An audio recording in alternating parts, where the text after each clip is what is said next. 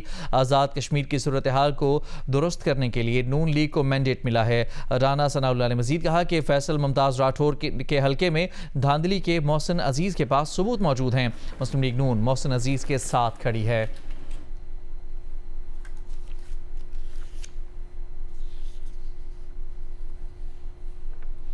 چار رکنی طبی بورڈ نے بانی پی ٹی آئی سے اہل خانہ کی زیادہ ملاقاتیں کرانے کی سفارش کر دی ہے۔ کہا کہ بانی پی ٹی آئی کو ایک روز میں 1 گھنٹے چہل قدمی کی سہولت دی جائے، انہیں کتابیں، اخبارات اور ٹی وی کی سہولت فراہم کی جائے۔ اڈیالہ جیل حکام نے بانی پی ٹی آئی کی طبی رپورٹس سپریم کورٹ میں جمع کرا دیں۔ میڈیکل بورڈ کی سفارشات 1 اور 10 اگست کی میڈیکل رپورٹ کی روشنی میں سامنے آئی ہیں۔ بانی پی ٹی آئی نے بلڈ پریشر، سر درد اور بے چینی کی شکایت کی تھی۔ 1 اگست کو بانی پی ٹی آئی کا بلڈ پریشر 140/100 اور نبض کی رفتار فی منٹ 50 ریکارڈ کی گئی، جبکہ 10 اگست کو بلڈ پریشر 140/80 اور نبض کی رفتار فی منٹ 54 ریکارڈ کی گئی۔ طبی رپورٹوں کی روشنی میں ڈاکٹر نے بلڈ پریشر کی دوائیں بڑھانے اور دوا تبدیل کرنے کی بھی سفارش کی ہے۔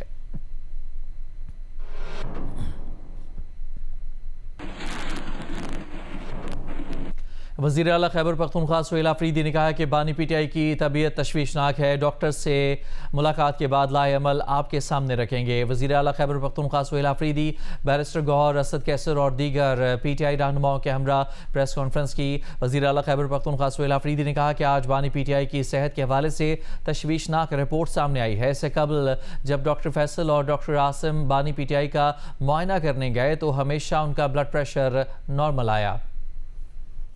ان کی سرکاری رپورٹ میں ہمیں یہ دکھایا گیا ہے تو ایکچول سٹوری کیا ہوگی؟ نہ ان کی فیملی کی ملاقات ہوئی ہے، نہ وکلاء کی ملاقات ہوئی ہے اور نہ ہی ڈاکٹرز کی ملاقات ہوئی ہے۔ اس رپورٹ نے پوری قوم کو انتہائی تشویش میں ڈالا ہے۔ ان کو پہلے کبھی بھی یہ ایشو نہیں ہوا۔ ان کے ذاتی ڈاکٹرز کی نگرانی میں علاج بہترین ہاسپٹل میں ہو، اس میں کیا غیر آئینی ہے؟ اس میں کیا غیر قانونی ہے؟ تحریک انصاف کے صدر پرویز الہی نے chairman P T I barrister Gohar کے گھر پر میڈیا سے بات کرتے ہوئے کہا کہ بانی پی ٹی آئی کی بگڑتی ہوئی صحت پر تشویش ہے، صحت پر سیاست نہیں ہونی چاہیے۔ انہوں نے بانی پی ٹی آئی کو فی الفور اسپتال شفٹ کرنے کا مطالبہ کیا۔ طور پہ آنکھوں کا اور بلڈ پریشر جو ہے ایسی بیماری ہے کہ اسی سے ریلیٹڈ جو ہے ساری بیماریاں۔ پارٹی کے حوالے سے ہم رابطے میں ہیں ان کے ساتھ، ہمارے پارٹی کے یہ چیئرمین ہیں اور انشاءاللہ بات چیت ہوتی رہی ہے، ہوتی رہے گی۔ ہم یہ چاہ رہے ہیں کہ انشاءاللہ تعالی ہماری پازیٹیو سوچ ہے اور ہماری سوچ یہ ہے کہ ایسے حالات ہوں اس میں سب کو برابری کا چانس ملے اور بہتری آئے اس ملک کے اندر۔ کراچی کے علاقے گلستان جوہر سے نوجوان تاجر میر رضا کی لاش کے حوالے سے انکشاف ہوا ہے کہ تحقیقات کے لیے کرائم سین یونٹ کی ٹیم نے جائے وقوع کا دورہ نہیں کیا۔ ابتدائی تفتیش کے مطابق کرائم سین یونٹ کو جائے وقوع پر آنے سے منع کیا گیا تھا۔ کراچی کے نوجوان میر رضا کی لاش ملنے کے بعد کیا کیا ہوا، یہ پوری تفصیل جیو نیوز نے حاصل کر لی۔ تفتیشی ذرائع کے مطابق میر رضا کی لاش کی اطلاع 29 جولائی کی دوپہر 12:36 پر ملی۔ لاش 1:45 تک جائے وقوع پر موجود رہی۔ دوپہر 2 بجے سے قبل ریسکیو اہلکاروں نے لاش کو جناح اسپتال منتقل کیا۔ کرائم سین یونٹ کی ٹیم واقعے کے روز جائے وقوع پر پہنچی ہی نہیں۔ کرائم سین یونٹ کو 3:11 پر لاش کی اطلاع سندھ پولیس کے سوشل میڈیا نیٹ ورک سے ملی۔ ابتدائی تفتیش کے مطابق کرائم سین یونٹ کو جائے وقوع پر آنے سے منع کیا گیا تھا، تاہم کرائم سین یونٹ کی ٹیم اگلے روز جائے وقوع پر پہنچی۔ لاش ملنے کے 15 منٹ بعد تلاش ڈیوائس پر مامور اہلکاروں کو بھی اطلاع دی گئی، لیکن وہ بھی جائے وقوع پر نہیں پہنچے۔ کرائم سین یونٹ کی ٹیم اب تک 5 مرتبہ جائے وقوع کا دورہ کر چکی ہے۔ ابتدائی تفتیش کے مطابق لاش کی اطلاع سے پہلے پولیس کو گلستان جوہر میں ہی ایک ڈکیتی کی اطلاع ملی تھی۔ پولیس کو لاش کے مقام کے بجائے گلستان جوہر بلاک 7 میں ڈکیتی کی جگہ رہنے کی ہدایت کی گئی۔ علاقائی پولیس کے موقع پر نہ پہنچنے کی وجہ سے بھی شواہد ضائع ہوئے۔ کاشف مشتاق، جیو نیوز، کراچی۔ آئی جی خیبر پختونخوا پولیس ذوالفقار حمید کو تبدیل کیے جانے کا امکان ہے۔ خیبر پختونخوا حکومت نے آئی جی خیبر پختونخوا کے لیے 3 نام وفاق کو بھیج دیے ہیں۔ مزید تفصیلات کے لیے ہم نے رابطہ کیا ہے نمائندہ جیو نیوز ابو بکر صدیق سے۔ ابو بکر بتائے گا کیا تفصیلات ہیں آپ کے پاس؟ بالکل، آئی جی خیبر پختونخوا ذوالفقار حمید کو جو ہے وہ تبدیل کیے جانے کا امکان ہے۔ سرکاری ذرائع کا بتانا ہے کہ خیبر پختونخوا حکومت نے آئی جی خیبر پختونخوا کے لیے 3 نام جو ہے وہ وفاق کو بھیج دیے ہیں، اور جو نام بھیجے گئے ہیں تو سرکاری ذرائع نے بتایا ہے کہ سعید وزیر، عباس حسن اور عرفان تاجر کا نام جو ہے وہ صوبائی حکومت کی جانب سے جو ہے وہ وفاق کو بھیجا گیا ہے، اور وفاق کی جانب سے جو ہے چند دنوں میں نئے آئی جی کی تقرری کا جو ہے وہ امکان ہے۔ تاہم اس وقت جو ہے خیبر پختونخوا حکومت کی جانب سے 3 نام بھیجے گئے ہیں، اور ذرائع یہ بتا رہے کہ چند دنوں میں جو ہے آئی جی خیبر پختونخوا ذوالفقار حمید کا جو ہے تبدیل کیے جانے کا امکان ہے۔ جی بہت شکریہ آپ کا تفصیلات کے لیے ابو بکر۔ سابق رکن سندھ اسمبلی غلام رسول انڑ کی جانب سے سابق اہلیہ کے خلاف دھوکہ دہی کا مقدمہ درج کروانے کی درخواست سیشن عدالت میں سابق اہلیہ کی جانب سے درخواست پر اعتراضات جمع کرا دیے گئے۔ ایڈیشنل ڈسٹرکٹ اینڈ سیشن جج جنوبی کی عدالت میں سابق رکن سندھ اسمبلی غلام رسول انڑ کی جانب سے سابقہ اہلیہ کے خلاف دھوکہ دہی کا مقدمہ درج کروانے کی درخواست پر سماعت ہوئی۔ سابقہ اہلیہ نے درخواست پر اعتراضات عدالت میں جمع کرا دیے، جن میں کہا گیا ہے کہ غلام رسول انڑ نے درخواست میں حقائق کو توڑ مروڑ کر پیش کیا ہے۔ ان کا سوشل میڈیا کے ذریعے رابطے کا دعویٰ بھی درست نہیں۔ غلام رسول انڑ کی بیٹی اور خاندان کے دیگر خواتین معاملے سے واقف تھیں، اور نکاح سے قبل درخواست گزار نے اہل خانہ کی موجودگی میں حلف نامے کے ذریعے شرائط تسلیم کی تھیں، جن میں اہلیہ کے نام فلیٹ، ماہانہ 5 لاکھ روپے اور 50 ایکڑ زمین دینا شامل تھا۔ شادی کے بعد مئی تک نان نفقے کی مد میں 1 لاکھ روپے ماہانہ ادا کیے جاتے رہے۔ تاہم اختلافات کے بعد درخواست گزار نے سابقہ اہلیہ کو گھر سے نکال دیا اور NCCIA کو شکایت کی، جبکہ معاملہ پہلے ہی NCCIA میں زیر التوا ہے، اس لیے درخواست مسترد کی جائے۔ وکیل نے بتایا کہ سابق اہلیہ نے جولائی میں فیملی کورٹ حیدرآباد میں رقم کی وصولی کا دعویٰ بھی دائر کیا ہے۔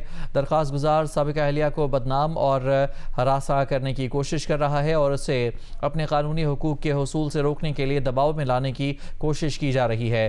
غلام رسول انڑ کے وکیل عامر نواز وڑائچ نے اعتراضات کا جائزہ لینے کے لیے عدالت سے مہلت مانگ لی۔ عدالت نے کیس کی مزید سماعت 29 اگست تک ملتوی کر دی۔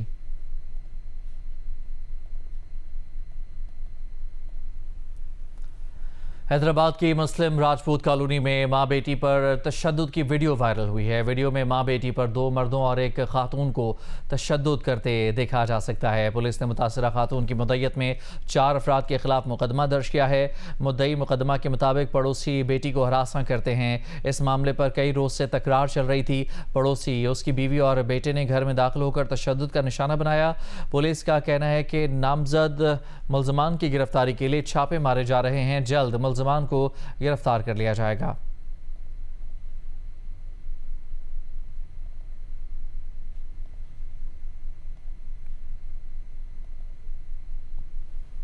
ہاکی ورلڈ کپ میں پاکستان اور ویلز کے درمیان میچ 3-3 گول سے برابر ہو گیا۔ پاکستان کی جانب سے عبد الرحمان سفیان خان اور رانا وحید نے گول سکور کیے۔ پول ڈی اور میں ایک اور میچ میں انگلینڈ نے بھارت کو 2 کے مقابلے میں 4 گول سے ہرا دیا۔ ایونٹ میں پاک بھارت میچ بدھ کو کھیلا جائے گا۔ پاکستان کے 11 سالہ کم عمر ترین کھلاڑی اورنگزیب تاثیر نے ورلڈ مکس مارشل آرٹ کے ورلڈ کپ مقابلوں میں اپنا پہلا میچ جیت کر قومی پرچم سربلند کر دیا ہے۔